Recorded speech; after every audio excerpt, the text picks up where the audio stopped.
Hey guys, this is Tamika, Moultrie Red Infamy, and I'm here with the guys behind Borderlands pre-sequel. And we're going to talk more about the game here at E3 2014. So guys, let us know about all the epicness. Yeah, I mean, Borderlands the pre-sequel is coming out with 4 new playable characters, and obviously entirely new story, new maps.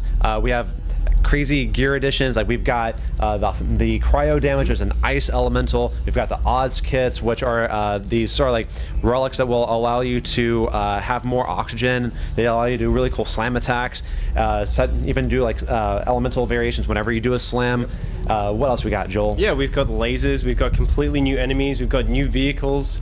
The 4 new playable characters that we have, Wilhelm and Athena, who we've been focusing here on E3. We also have Nisha the Lawbringer and Claptrap as a playable character for the first time ever.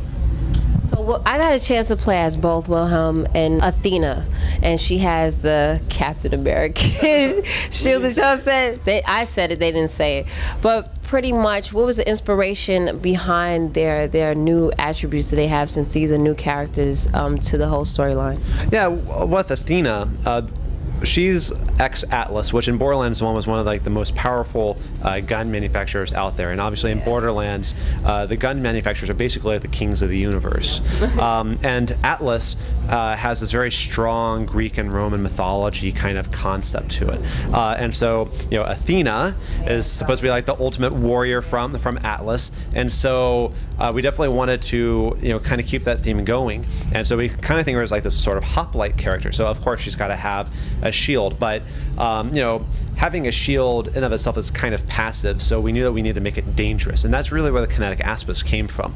And so you can absorb attacks with it, and then once you're ready to go, you just chuck it back at your enemies and do a massive amount of damage. And whenever you've got things like whenever you've frozen the enemies, you throw it to them, they're just going to shatter and just drift away into space. Which is cool. And then if they're still alive, you could just do an extra damage to them, right? Exactly. Yeah. So Wilhelm, he looks like Salvador Batoller.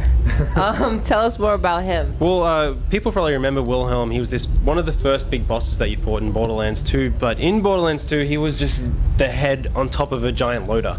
And we're kind of coming into it, his life. Maybe he's going through a midlife crisis or something. We'll find out in the game. But at this point, he's more man than machine.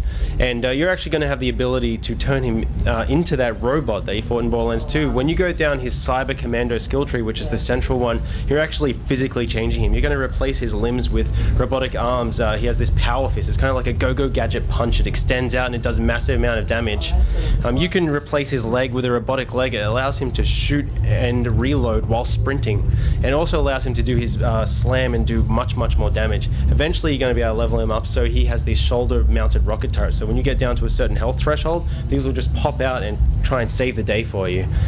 His action ability, he has these 2 drones, Wolf and Saint, and Wolf is an attack drone, and he'll actively go out and target enemies automatically, doing missile barrages, shooting lasers down. That comes so much in handy. Oh yeah, totally. Eventually you can actually level up Wolf so you can target enemies specifically. So if you look over someone and press the action skill button, they'll get a little target over their head and he'll go and completely focus on them. You can imagine this comes in really handy during a boss fight because you can target all of his attack on them. Now Saint is really handy as well because Saint is more of a regen and a buffing drone, so he's going to try and keep you alive, and that's what the right skill tree really focuses on. But it also focuses on taking advantage of elemental damage and making you more powerful in low gravity. I mean, the low gravity system is something we wanted to make affect everything in the game, so you can do these really awesome combos. So if you level him up so he does more damage while shooting, drifting in low gravity, and make his stomp more powerful, you can jump up, shoot some guys, get their health down really low, then do a slam and just knock them off the surface of the moon. So how was it developing a game that has 0 gravity? I mean, like trying to create that in a game, period. Sure. I mean, there's a lot of challenges that come with what we're trying to do here.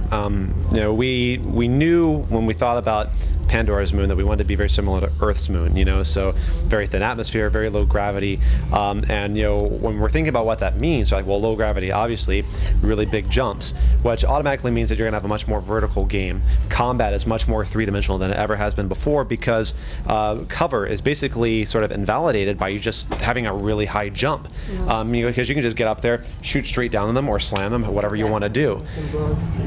And as you saw from the demo, like, you're even just kind of like platforming around that area is much more three-dimensional than it was before. You can explore the space so much more than you could before. I think for us as developers, it's really freed us to kind of change the way we philosophically build levels, because you can always make levels larger by making them wider or longer, but we've actually been able to make them bigger by making them more vertical. So we have these huge structures that you can try and get to the top of. We have air geysers which shoot you up in the air, or these dial jump pads which they can either send you vertically or send you really far forward. And not only is this really powerful for the main plot, but for our level designers who like to put really awesome loot in challenging, hard to get places, it can be really rewarding if you manage to chain together jump pads, air geysers, and a little bit of platforming as well to get some epic loot. A lot of apexing too in this game, yes. Pretty much. So is there anything else you want to tell us to all the Borderlands fans out there about the pre-sequel? I think one of the things that I'm really excited about is that we've expanded the dialogue system. So some fans that played Tiny Tina DLC might remember that your Vault Hunter may have had a couple of custom responses to things going on in the story. We're doing much more of that. Every character has their own customized responses to what's happening, because everyone's opinions differ from each other on what's happening, and so each playthrough is different. You experience the same event, but your character's reactions to them will be different. They're much more personalized. They also have responses to each other. Wilhelm might like something that Jack did that Athena completely disagrees with, and they can have a small argument together. But they'll also make jabs at each other whenever they're reviving each other, or maybe you're competing with your friend for kills, and they will respond to each other. So I think it's really cool that we're able to customize the experience more than we have in the past. Well, that's awesome. I'm glad Jack is back too. Yeah. So that's pretty cool. So when does the game come out again? The pre-sequel will come out in North America on October 14th and internationally on the 17th. Okay, well guys, you heard it. I'm excited for it. I'm pretty sure you guys are excited for it, because enough with the DLC with Borderlands 2. Now we got another game that's coming out. So be sure to check out Borderlands pre-sequel. And for more information on our E3 coverage, be sure to check out GamerFitNation.com.